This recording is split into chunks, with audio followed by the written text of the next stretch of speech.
مجھے نہیں سمجھ آتی یہاں پہ ہر بندہ وکیل بن جاتا ہے, ہر بندہ حکیم بن جاتا ہے, ہر بندہ صحافی بن جاتا ہے, ہر بندہ کہتا ہے کہ میرے سے اچھا تجزیہ کار ہی کوئی نہیں. کہاں کے تجزیہ کار ہیں آپ؟ جب آپ ریاست میں تھے, آپ کا ریاستی کدو کاٹ کام سب کچھ ہم جانتے ہیں. پھر آپ یہاں سے گئے کیسے وہ بھی ہم جانتے ہیں. ایک نیشنل ٹی وی پہ بیٹھ کے آپ سپاہیوں کو یہ میسج دیتے ہیں کہ اپنے جرنیلوں کی تم لوگ بات نہ ماننا, شرم سے ڈوب مرنے کا مقام ہے.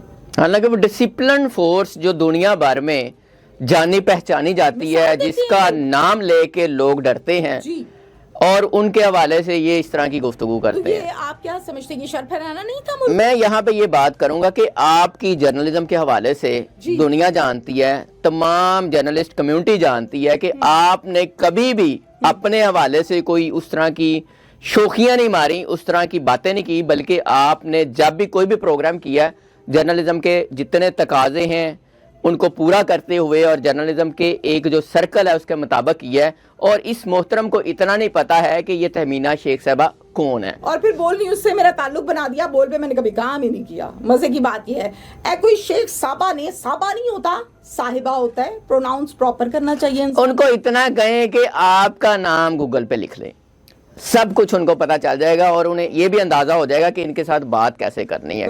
میرے لیے پھر بھی قابل احترام ہے, لیکن افسوس ہے کہ ان کا اتنا بھی نالج نہیں ہے, یا انہوں نے اتنی بھی ریسرچ نہیں کی کہ آپ کے حوالے سے تھوڑی سی معلومات ہی کلیکٹ کر لیتے. کلیئر کرنا چاہوں گی یہاں پر ان کے لیے بھی اور تمام لوگوں کے لیے, میاں آصف صاحب جو آپ کی کریکٹر اسیسینیشن کرتے ہیں ان کے لیے, تمام لوگوں کے لیے, آپ اپنے سوشل میڈیا کو مینج کر رہے ہیں, بہت اچھے انداز میں کر رہے ہیں, اور اللہ نے بڑی جلدی اس کو عروج دیا. یہ کب سٹارٹ ہوا اور اب ہم کس مقام پہ کھڑے ہیں سب میں جانتی ہوں. آصف صاحب آپ ترقی اس لیے کر رہے ہیں کیونکہ آپ کو ایتھکس کا آئیڈیا ہے. آپ فار ایگزامپل کل کا شو ہم آپ کا نکال لیں, ویڈیو نکال لیں, آپ جب اپلوڈ کرتے ہیں تو اس کے نیچے ڈیٹ آتی ہے, جی آتی, ڈیوریشن آتا ہے, اس کے ساتھ ساتھ سال بھی آتا ہے, مہینہ بھی آتا ہے. ان کو یہ بھی نہیں پتا کہ یہ بھی آتا ہے. 2026 کا جو کیس ہے اس کو آپ 2025 کے کیس سے جوڑ لیں. ہو انٹرویو کر لیا. اللہ کے نیک پیارے بندو, معصوم بندو, 2025 کو 2026 بنا دیا, جون کو دسمبر بنا دیا, ایک گرمی ایک سردی. جو آپ کا انٹرویو دیکھا گیا ہے, بہت سارے لوگوں نے دیکھا ہے, اس میں آپ نے جو سوالات کیے ہیں وہ اس ترتیب کے ساتھ ہیں, اس انداز کے ساتھ ہیں کہ دوبارہ اس طرح کا واقعہ نہ ہو. اس کو شرمندہ کیا ہے اور بار بار کیا ہے. تو یہی جرنلزم ہے کہ آپ کوئی بھی بگاڑ ہے اس کو روکنے کی کوشش کریں. اچھا اب یہ بتائیے گا, ہمیری والا پروگرام اور ہمیری والی لڑکی کا پروگرام تو آپ نے نہیں کیا, یہ خاتون کون ہے جس کی شکل بھی ملتی ہے اور گفتگو اور باتیں بھی, سوال بھی اسی طرح کے ہیں؟ خاتون کا نام کائنات ہے اور یہ اوکاڑا کے ایک نجی گاؤں کی رہائشی ہے. ٹک ٹاک پر یا نہ جانے کس پلیٹ فارم سے ان کا جو رابطہ ہے وہ ایک ایسے لڑکے سے ہوا جن کو یہ پسند کرنے لگی اور وہ ان کو پسند کرنے لگا. جب وہ پاکستان آیا تو پھر انہوں نے کوشش کی, شادی کی. پہلے تو ان کی فیملی نہ مانی, پھر ان کی فیملی نہ مانی. پھر وہ جب بارات لے کر آئے تو بارات کے ٹائم, نکاح کے ٹائم حق مہر پر جھگڑا ہو گیا, بارات واپس چلے گئی. یہ دلہن بنی بیٹھی انتظار کرتی رہی. پھر اس کے بعد اس نے جا کے کورٹ میرج کر لی, اور نہ اس نے اپنے گھر بتایا نہ اس نے بتایا. فیملی نے پریشر ڈالا کہ بھائی تم آئے ہو پاکستان تو شادی کر کے جانی ہے, انہوں نے ہمیں بے عزت کر دیا, یہ ہے وہ ہے. انہوں نے شادی اپنی مرضی سے ایک اور لڑکی سے کر لی. انہوں نے اپنی اس کورٹ میرج کے بارے میں نہیں بتایا. اب وہ جو پیار محبت کا دورانیہ تھا نا سابقہ, اس دوران انہوں نے کچھ ویڈیوز اس کو بھیجی نہیں تھی. اب جب بعد میں اس نے رابطہ بند کر دیا, نئی نویلی دلہن مل گئی ایک اور گھر میں, فیملی کی چوائس کی, انہوں نے رابطہ بند کر کے اس کو بلاک کر دیا. اس کو بلاک کیا, یہ خوفزدہ ہو گئی. اب یہ بھی تو نئی نویلی تھی لیکن یہ اوپن نہیں تھی. وہ پولیس کے پاس گئی, کمپلین کی, ڈالا گیا 7 لڑکے کے گھر. لڑکے نے کہا اوے پولیس آ گئی. اس نے کہا ہوں تو میں تینوں رکھنا ہی نہیں, میں تو ڈر گیا. فارغ ہو گئے, ڈیورس ہو گئے. اور پھر لڑکے سے موبائل اس کی والدہ نے, والد نے, بہن بھائیوں نے, نہ جانے کس نے لیا. اس کی ویڈیوز تھیں, انہوں نے وائرل کر دی. خاتون نے مجھے یہ سب بتایا. میں نے خاتون کو اس بات پر سوال بہت سے کیے کہ پہلے مجھے یہ بتایا گیا تھا کہ چوری چھپے ویڈیوز بنی ہیں.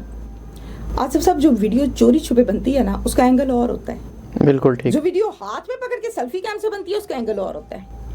جو کیمرے پہ فکس ہوتی ہے, ٹرائی پورٹ پہ کیمرہ, اس کا اینگل اور ہوتا ہے. ہاتھ والا شیورنگ کرتا ہے, اب ہمیں نہ یہ سبق پڑھائیں کہ ہم نے کیا پوچھنا ہے اور کیا نہیں پوچھنا. اس لیے یہ سوال پوچھنا ضروری تھے کہ خاتون نے مجھے 45 منٹ صرف یہ کھپایا کہ ویڈیو چوری چوری بنی ہے. اب مجھے سوال جو پوچھا تھا میں نے, مجھے اس کا جواب صحیح چاہیے تھا, جو میں جانتی تھی, لیکن مجھے اس کے منہ سے بلوانا تھا. تو میں نے پوچھا جی کیمرہ کدھر ہوتا تھا, کیا تھا, کیسے تھا, یہ وہ الٹے سیدھے 4-5 سوال کیے تاکہ مجھے صحیح جواب دے. آپ کا پروگرام میں نے بھی دیکھا ہے, اس میں مجھے کوئی ایسا سوال نہیں لگا جو جرنلزم سے ہٹ کے ہو یا کوئی آپ کی یہ ٹینشن ہو کہ آپ اس کا تماشا لگا رہی ہیں. آپ نے کنٹرولڈ سوالات کیے اور ٹو دی پوائنٹ بات کی. اب یہ میں آپ سے جاننا چاہ رہا ہوں, کیونکہ آپ دبنگ کرائم پروگرام کی اینکر ہیں, عمیری کے حوالے سے آپ کے پاس کوئی انفارمیشن آئی؟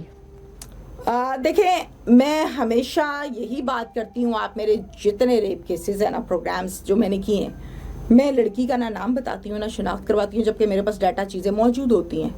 کیوں؟ کسی کی عزت سے نہیں کھیلنا, اویئرنیس کے طور پہ کام کرنا ہے. میرا کوئی ولاگ ایک دیکھ لیں, اس کے اینڈ پہ آپ کو میسج ضرور نظر آئے گا, اور میسج ہوتا ہے اس کیس میں غلطی کیا ہوئی کہ یہ حالات پہنچ گئے. عمیری کون ہے, کہاں کا تھا, عمیری والی خاتون کہاں کی تھی, شروع میں جیسے پورے پاکستان کو نہیں پتا تھا, اسی طرح مجھے بھی نہیں پتا تھا. بعد میں کچھ اچھے پیارے نیک بندوں نے بتایا کہ ٹریسنگ ہو رہی ہے, اور ٹریس کر لیا, اور اب لا رہے ہیں تھانے رات کے 1:30 بجے. اب وہ کون لوگ تھے مجھے ضرورت نہیں ہے بتانے کی. میں نے کہا ایسے ہی کوئی بلف مار رہے ہیں, حقیقت نہیں ہے. 1.5 گھنٹے کے بعد FIR آ گئی. میں نے کہا نہیں بات سچی ہے, اور پھر صبح بریکنگ نیوز ہو گئی. نہیں, ان کی ویڈیوز کیسے بنی؟ لڑکی خاتون نے کہا کہ مجھے اس نے بلیک میل کیا, زبردستی بنوائی, مجھے مجبور کرتا تھا, نشہ کھلایا پلایا. آپ کے پاس کیا انفارمیشن آئی؟ کبھی عورت مجبور نہیں ہوتی. تمام عورتوں کے لیے جواب ہے, نہ صرف پاکستان کی بلکہ پوری دنیا کی. مرد اکیلا کچھ نہیں کر سکتا جب تک آپ اس کو پش نہیں کرتے. ڈاکو زیادتی نہیں کرنے میں کامیاب ہوتا جب تک آپ اس کو گراؤنڈ نہیں دیتے. گیم تب چلتی ہے جب کھلاڑی کھڑا ہوتا ہے. گیم کبھی ایسی جگہ پر ہو نہیں سکتی جہاں پر اس کو جگہ نہ ملے. 6 مہینے, 8 مہینے, 6 سال, 2 سال, 5 سال, ہزاروں پروگرامز کیے. اس کے بعد خبر کیا آتی ہو, میں تو بلیک میل ہو رہی تھی اس لیے مانتی رہی. آپ پہلی دفعہ بلیک میل ہو رہی تھی کہ 4 سال بلیک میل ہی ہوتی رہی؟ مطلب 4 سال آپ نے اچھے سے زندگی کو انجوائے کیا, اس کے بعد وہ بندہ برا ہو گیا اور آپ کو استعمال کرتا رہا, آپ کے تو پلے کچھ نہیں بچا. میں بہت خلاف ہوں ایسی عورتوں. عمیری والے معاملے میں کس کو قصوروار سمجھتی ہیں؟ دونوں کو برابر کے. عورت کو ذرا زیادہ شرم ہونی چاہیے, اللہ نے اس کو پردہ دیا ہے, شرم دی ہے, پر یہاں پہ تو قصہ ہی اور تھا.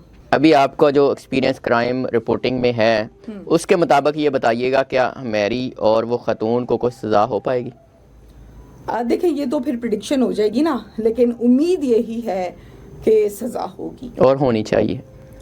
ٹکا کے ہونی چاہیے, عبرت کا نشان بنانا چاہیے, دوبارہ نہ کوئی ایسی حرکت کرے. میڈم صاحبہ بہت شکریہ آپ کا. ناظرین, آپ نے تہمینہ شیخ صاحبہ کی گفتگو سن لی. اب آپ کو بھی پتہ چل گیا ہوگا کہ انہوں نے کسی عمیری کی فرینڈ کا یا اس آنٹی کا پروگرام نہیں کیا, بلکہ وہ کوئی اور پروگرام تھے جو انہوں نے کیا اور وہ پبلش ہوا, اور وہ 2025 کا, اور یہ واقعہ 2026 میں ہوا. اور جو شہباز گل صاحب ہیں, ان سے ایک ہی ریکویسٹ ہے, جب بھی آپ اس مائک یا کیمرے کے سامنے آئیں تو تھوڑی سی تیاری کر لیا کریں, لوگ آپ کی عزت بھی کرتے ہیں. اور یہ نہیں دیکھتا کہ یہ شہباز گل ہے پیچھے, یا کوئی شریف آدمی ہے, یا کوئی غریب آدمی ہے, یا کوئی گنڈا ہے. بس اس نے وہ دکھا دینا ہے جو اس کے سامنے آپ بنے ہوئے ہیں, تو وہ آپ اوپن ہو گئے. آپ بھی اپنی رائے کا اظہار کیجیے گا. اجازت دیجیے. اللہ نے کے بان.